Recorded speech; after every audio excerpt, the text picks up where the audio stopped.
Lovely to have you all here in the flesh. Hi, I'm Ashlyn McGee from The Conversation, and this is our daily news conference.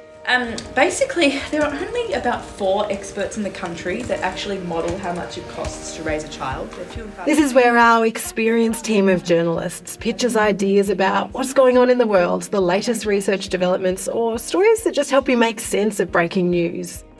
We then hit the phones and keyboards, commissioning academic experts to share their knowledge in stories that are free to read and free to republish.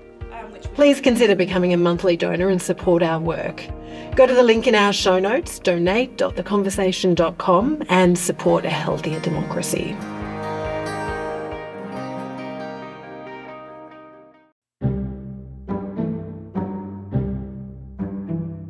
From The Conversation, this is Politics with Michelle Grattan. Men's health is an often overlooked and under-discussed subject, not just in the media, but among men themselves. But Anthony Albanese has acted to put more emphasis on this neglected area, appointing Dan Repacholi Special Envoy for Men's Health in his new ministry. In fact, Repacholi, the member for the New South Wales regional coal-producing seat of Hunter, actually himself suggested such a role during the election campaign. Repacholi, who competed in shooting events in 5 Olympic Games, has spoken of his own struggles with his weight, and he's an advocate for the use of weight loss drugs, which helped him lose multiple kilos. He joins us today to talk about his own story and the issues in his new job. Dan Repacholi, for our listeners, can you explain first what being Special Envoy for Men's Health actually entails? What have you been doing since getting the post? So it's a real fancy name, Special Envoy, but ultimately what it is I get to go and talk to blokes about blokes issues, because we have unique challenges that face us as men, and that main challenge is the fact that we don't like to talk about our issues. We don't like to go see doctors. We don't like to confront these sorts of issues where the amazing women in our lives, they are really, really good at going and having those conversations with their GPs, having those conversations with their friends, and genuinely having a good chat about it. We're not quite there yet, and I get to go around the place talking to groups of blokes and listening to all the different issues that we are facing throughout the country. What have been some of the messages that you've been getting from those blokes? So the biggest message that I've been getting from when I've been talking to groups is the fact that they've struggled to have the conversation with each other, and they've really, really struggled to go and see a GP. They're the big things. And then the conversations I've been having with with all the different organisations around the place have all been around how we can encourage more blokes to go and see their GP. Just start that initial conversation and get that first step of seeing their GP. You've been very open about some of your own problems, your own journey with issues, particularly with your weight. Such frankness is often unusual among men, especially high-profile men, politicians and the like. Can you just share with our listeners something of that journey? I got to 152 kilos. I'm a big unit to start with. I'm 6'8" or 202 and a bit centimetres, so I'm a big guy. But weighing 152 kilos was way, way too much. And I was embarrassed to go talk to my GP about it. I wanted a quick fix. And so I tried to talk to Dr. Gordon Reid and Dr. Mike Freelander, who are both members in this building, just hopeful that they would give me a script and see how I go. But they didn't. They told me to go see my GP, which I really didn't want to do because I'd been seeing that GP for a long time. And as I said, I was very embarrassed about my weight.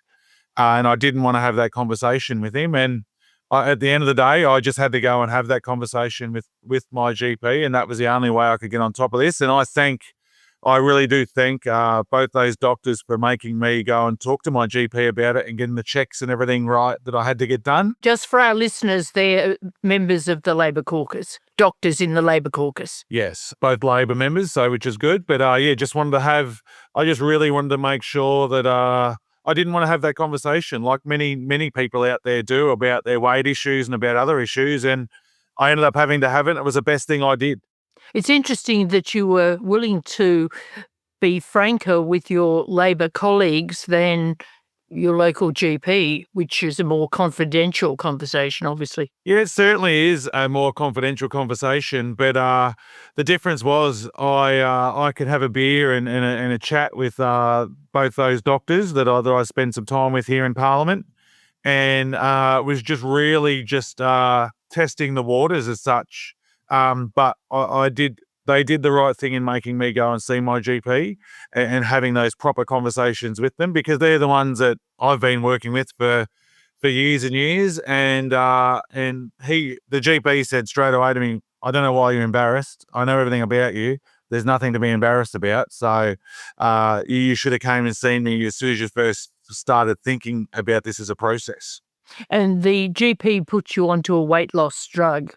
Yes. Yep. The GP put me on to a GLP-1 medication, which was Monjaro, is the one that he put me onto. And I can tell you it's been one of the best things I've done. I'm down, as of yesterday, I'm down 35 kilos and still got just a couple more to go, but I'm nearly at my goal weight. So I weighed in at about 116 yesterday. So which was phenomenal. I don't ever remember being this weight. Now, that drug's not on the PBS, is it? No, none of those are on the PBS. And you have become an advocate for trying to get them onto the PBS.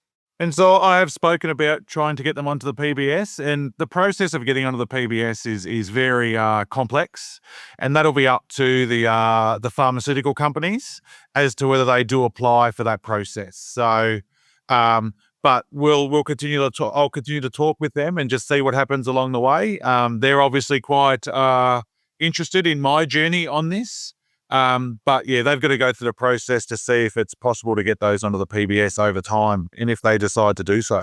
What about the Health Minister, Mark Butler? Have you spoken to him, and what's his attitude? So yes, but definitely spoken to the Health Minister about my change, clearly about my role. We have meetings regularly about my role, so we're in constant communication about these sorts of things and what is actually happening with people around the country. But the big thing is that those pharmaceutical companies are the ones that have to make that decision first. Is there a problem, do you think, of people putting too much reliance on drugs to control their weight? I ask you this because you apparently produce a calendar each year showing you're eating hamburgers at different places each month around your electorate. Should people also emphasise diet, exercise, all those good things? I certainly do promote Burgers of the Hunter, and I've had 3 editions of my calendar so far, and there'll be a 4th one out again this year as well, so which is good. But ultimately, it comes down to everything in moderation. Like when I was going and eating, and still am eating burgers at all of these different venues, I'm having 1 burger now instead of 2 or 3. So, and really, like a burger is not that unhealthy. It's got lettuce, it's got tomato, it's usually got onion. It's got a piece of cheese. It's got some fantastic Australian grass-fed beef in most of them. So, and in between 2 lovely bits of bread as well, or 2 buns. So, in general, if you have everything in moderation, it is okay. But one thing that the doctor and I did speak about heavily on this was making sure that we keep our protein levels up, we keep our fiber levels up, and we do have a balanced diet. How this really worked for me was that it just took the food noise out of my head. It didn't make me crave so much salty food or fast fried food. So that was where it really worked for me. But everything, it doesn't matter what it is in life, we have to have a balanced diet along the way with exercise. And exercise and doing some resistance workouts has been a major help for me as well along the way. And just walking with my beautiful wife and 2 daughters has been great as well. So turning to men generally, what are the unique health battles that they face? Our biggest health battles are ourselves and not being able to communicate what our issues are and not wanting to communicate what our issues are. And then when we do communicate what our issues are, we don't usually go and do it with our doctor.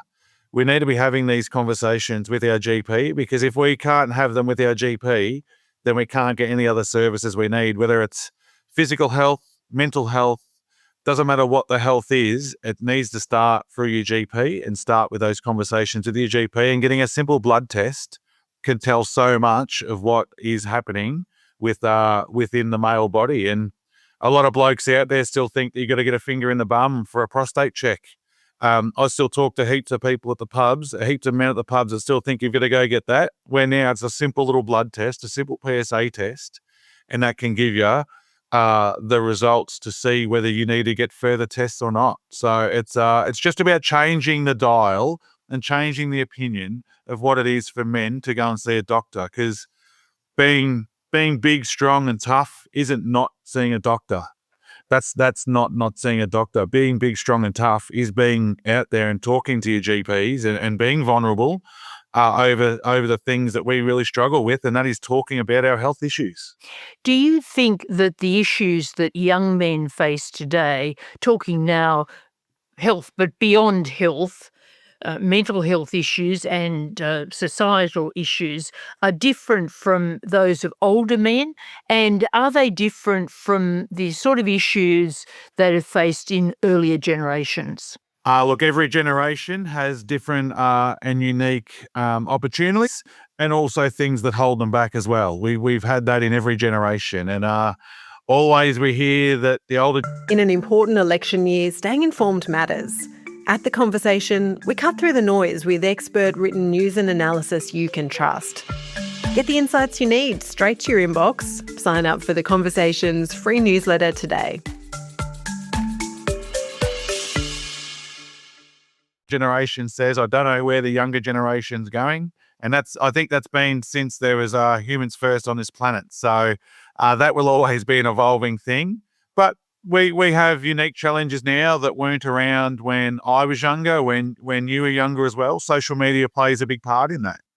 And that there's platforms there that you could see absolutely anything that you want on social media, which makes it tough for a lot of people. But a lot of the younger people today also have a lot better coping mechanisms than what the older people had and earlier generations, because a lot of them do talk about their issues.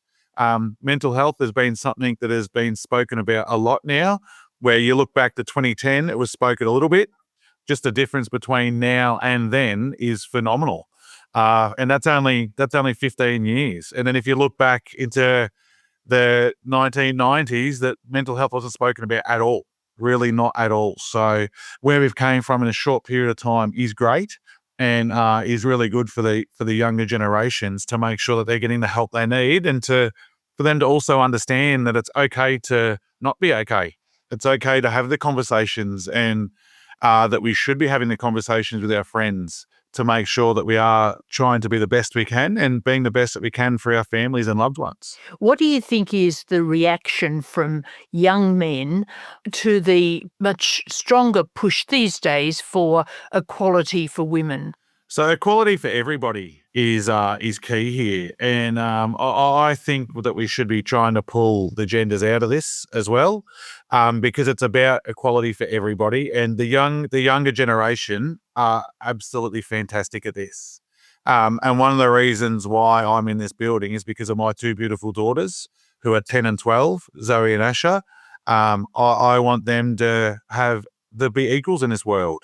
And that's one of the big reasons why I am here. Sorry, and the younger generation are really, really good at this, and I think they do great work in making everybody inclusive. So I think that in the future will be very good for both male and female. But is this really right? Because you are these days seeing at least some young men react quite negatively, I think, to the advancement of women and more equality for women. And you see influencers like Andrew Tate who are highly misogynist, and some young men are tuning into that.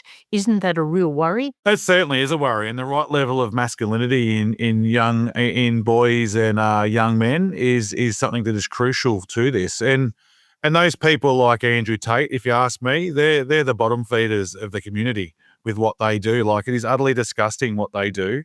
And I hope that there's enough common sense out there that a lot of these young boys and men can see past this, and also see the older good people that are out there doing things as well, that are teaching that right level of masculinity to young boys and men. And we just need to make sure that we are doing the right things. And one of the good things that we are doing as a government is a social media ban for people under 16, which comes in on the 10th of December, which I think will be a massive game change in this area, because unfortunately there is some people like Andrew Tate who get out there and say what they say, and they have a platform to do that. And that's what social media has given, and that's why we need to make sure we're doing the right thing for young boys and men, and trying to make sure that they treat everybody with respect. Doesn't matter whether it's male or female, that everybody is treated as equals and that they're all respectful. And you're convinced the respect is getting better, not diminishing? From what I see with young boys, I'm going to a lot of the schools around the place, I'm definitely seeing a change from when I was at school. So which is absolutely fantastic. They're respectful, they're polite.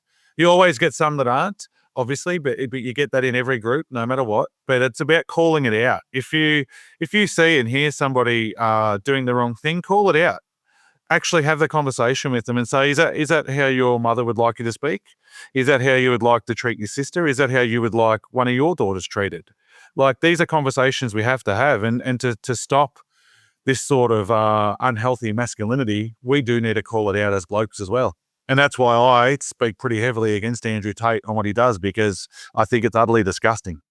Now, just on the social media ban, to be devil's advocate here, critics would say that some young males need and rely on social media to get networks, to form and continue friendships. Does it concern you that the ban could have a negative impact for those people? Look, this has been brought up by many people around the place as well. And at the end of the day, we need a tool that can be here so that we're looking after the population.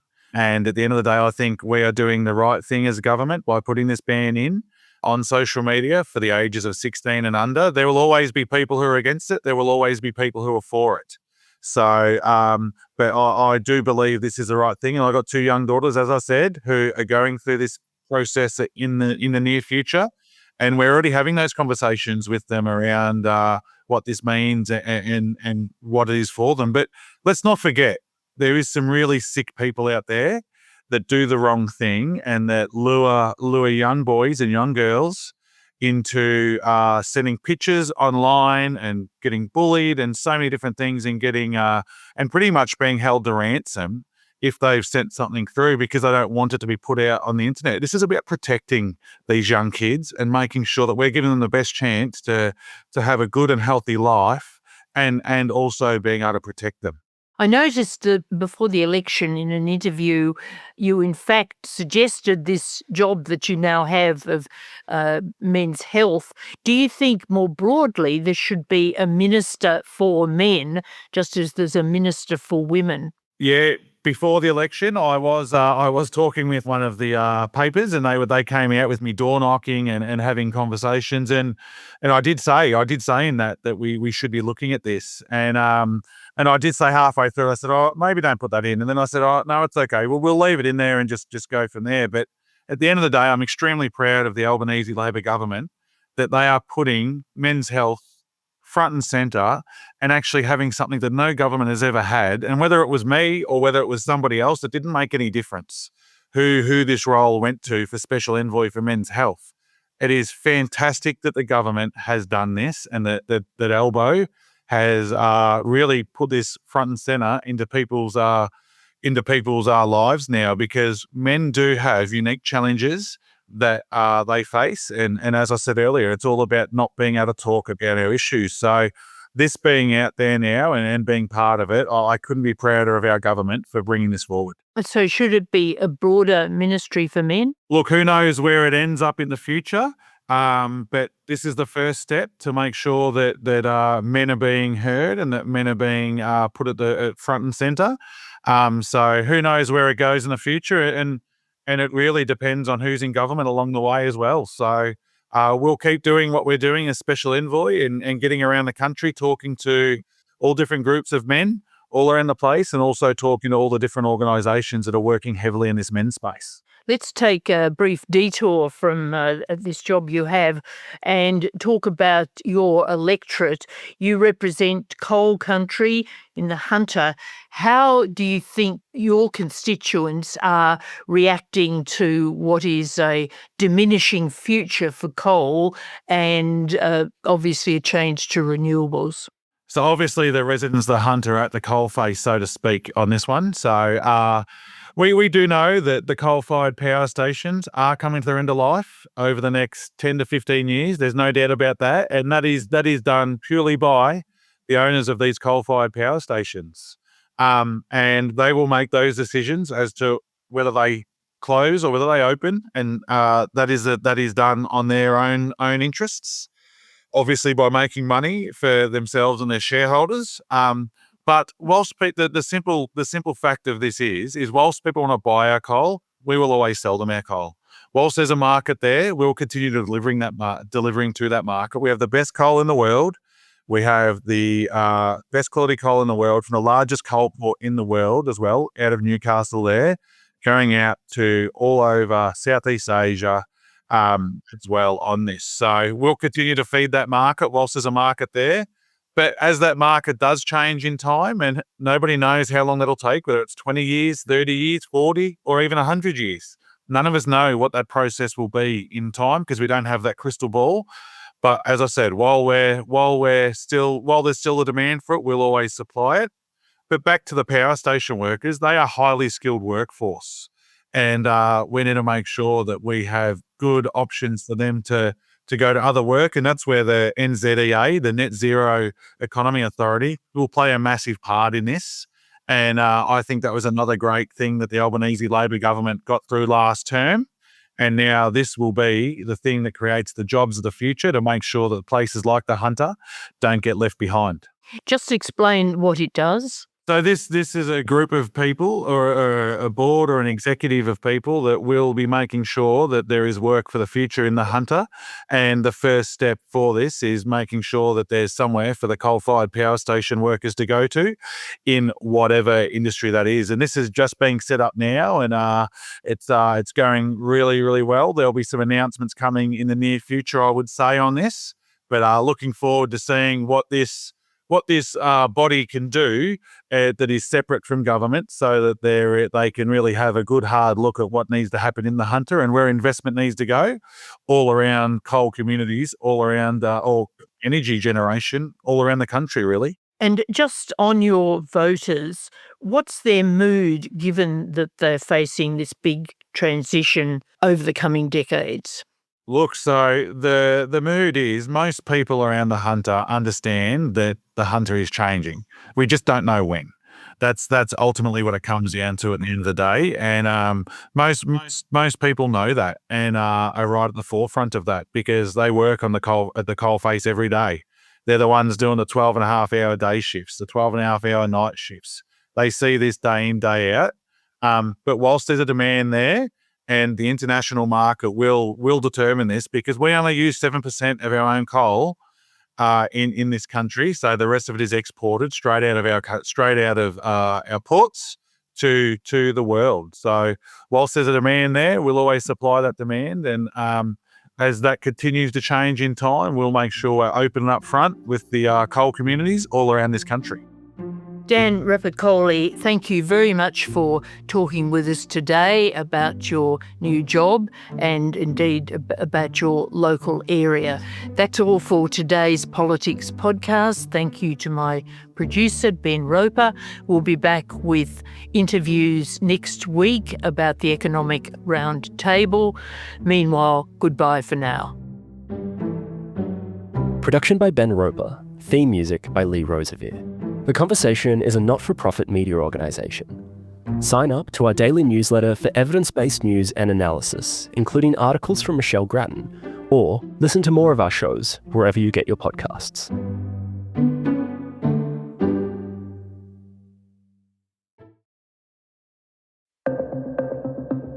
I was saved by God to make America great again. An autocrat loves a crisis. A crisis is the way that they mobilize their base. While America is under invasion from within, we're under invasion from within. He's testing the boundaries of what he can get away with. We should use some of these dangerous cities as training grounds for our military, National Guard, but military.